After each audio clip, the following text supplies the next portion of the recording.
Sedangkan Cik Gyokme ingin makan makanan dari persembahan yang telah diberkati oleh Kongco dan Makco.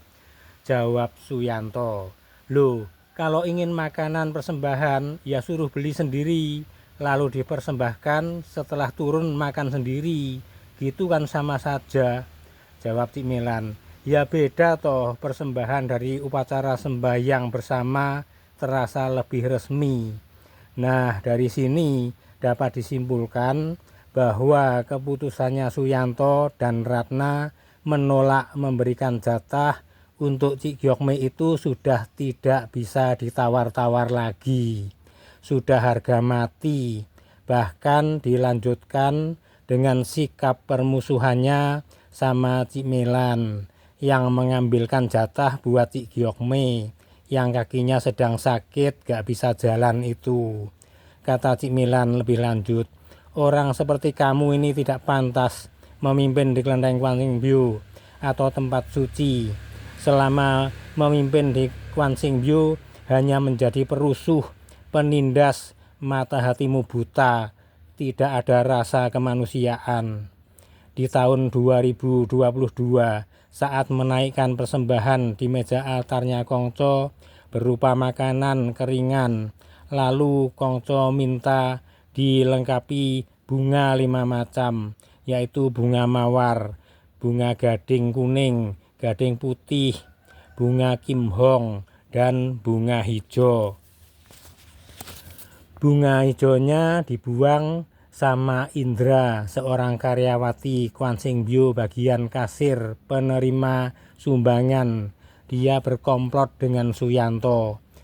Sebagai perantara, Cik Melan sering membawa berbagai macam bunga, 4 macam, 5 macam, sampai 6 macam. Kalau 6 macam ini salah satunya adalah pandan wangi rajangan. Belinya juga kepada bakul bunga di pasar sana. Yang namanya perantara kalau disuruh apa saja sama Kongco ya pasti menurut. Saat itu Suyanto bilang begini sama saya, Hin, cacikmu kalau bawa bunga hijau tak usir.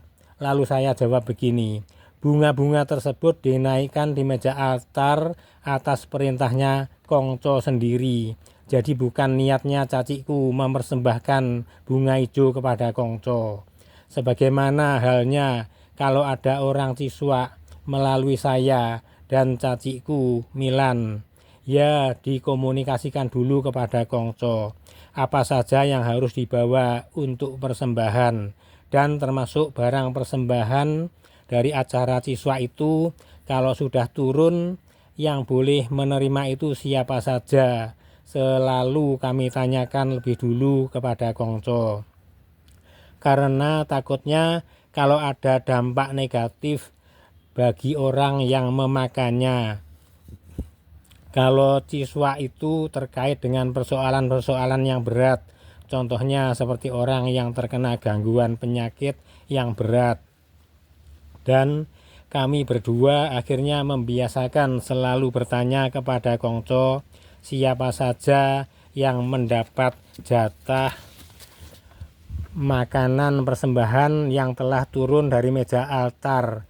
Artinya untuk menghilangkan ego, rasa pilih kasih di dalam diri kami. Dan kenyataannya ketika kami tanyakan kepada Kongco apakah si A ini boleh dikasih jatah, ternyata bisa saja bukan. Lalu kami tanyakan untuk nama yang lain yang boleh menerimanya. Kembali lagi ke tindakannya Suyanto yang selalu arogan, sok kuasa, tapi goblok dan dungu karena dia hanya mendengar dan menuruti laporan sepihak dari karyawati dan Byokong. Dia diposisikan sebagai pemimpin di kelenteng Kwansingbyu, tapi dia bertindak begitu galak di bawah perintah Indra, seorang karyawati yang bernama lengkap Wiwit Indra Setyoweni, yang sempat viral sebagai juru tembak dengan peluru somasinya yang diarahkan kepada saudara Go Chongping CS yang sedang berjuang meminta kembali Kelenteng Kwan Sing Byo dari status kelola sementara pengusaha nasional yang sudah habis masa berlakunya perjanjian. Sudah lama kadaluarsanya. Selain indra Byokong atau juru kuncinya Kelenteng Kwan Sing Byo pun kalau melapor kepada Suyanto tentang bunga ijo langsung diterima dan ditelan mentah-mentah oleh Suyanto. Diterima sebagai perintah yang harus dijalankan secara galak oleh Suyanto. Sedangkan kami berdua, Tio Ing Hin dan Tio Melan, sebagai perantaranya Kongco, sudah memberikan penjelasan kepada mereka semua, Suyanto dan para pelapornya tadi, bahwa bunga ijo itu Kongco sendiri yang meminta. Kalau gak percaya, tanya sendiri sana kepada Kongco. Namun penjelasan kami tidak digubris, tidak dihiraukan sama sekali. Maka itu sekali lagi saya katakan Suyanto itu seorang pemimpin yang goblok dan dungu, karena tidak bisa menerima dan menuruti apa maunya Kongco, tapi lebih suka memilih untuk menjalankan perintahnya Indra dan Byokong atau juru kuncinya Kelenteng Kwan Sing Byo. Memang secara umum Kelenteng Kwan Sing Byo dan Culingkyong Tuban punya aturan khusus yang tetap dipatuhi dari para generasi yang terdahulu hingga saat ini, bahwa bunga hijau tidak boleh dipakai sebagai persembahan. Tapi kalau Kongco sendiri yang meminta, tentu sudah lain ceritanya. Tapi mereka tetap saja ngotot, berarti Kongconya dikalahkan dan bunga ijonya dibuang sama Indra. Lalu saya tanyai dia, "Loh Indra, bunga ijonya kamu turunkan ya?" Jawabnya, "Iya, bunga ijo gak boleh dinaikkan di atas altar."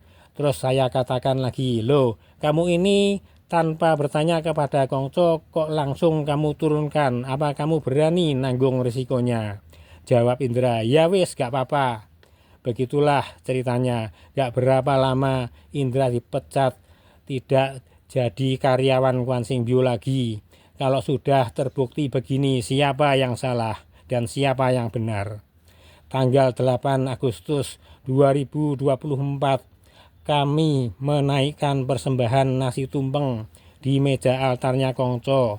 Persembahan tersebut dilengkapi dengan bunga 3 macam, yaitu bunga gading warna putih, gading warna kuning, dan bunga hijau. Bunga tersebut ditaruh di dalam panci kecil, lalu diberi air.